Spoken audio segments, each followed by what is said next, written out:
Промената на живините светилки со нови штедливи значително ја намали потрошувачката на електрична енергија.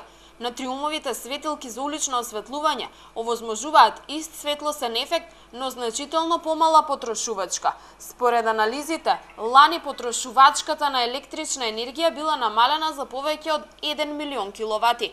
Замената на светилките се реализираше со средства од Светската банка. Заштеда да е повеќе од 35%.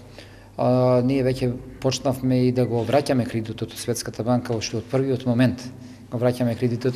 Тоа значи и покрај тоа што имавме грейс период со самата заштеда на електричната енергија, што веќе ја вложуваме во нова инфраструктура во населените места и во високите зони на градот, каде што нема улично осветлување, самата заштеда одма почна да се приметува и да се заштедува во буџетот. Неколку месеци траеше замената на уличните светилки која започна минатата година.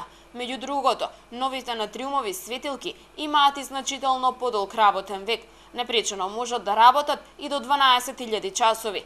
Градоначалникот Чадиев вели дека активностите околу осветлувањето продолжуваат и оваа година. Цениме дека овој проект што го направивме еден од наисплатлив проект што досега го имам изработено во сегмент во заштита на средства, односно на фидбек на повратни средства, така да ние ќе продолжиме и понатаму веќе правиме проекти за осветлување на кружниот тек.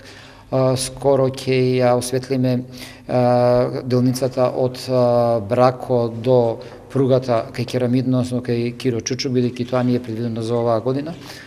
Истовремено ќе ги појачуваме осветлувањата и во неколку населени места, каде што планираме да поставиме нова мрежа за во наредниот период. Со проектот за промена на уличното осветлување поставени се 3500 натриумови светилки кои имаат моќност од 70 вати.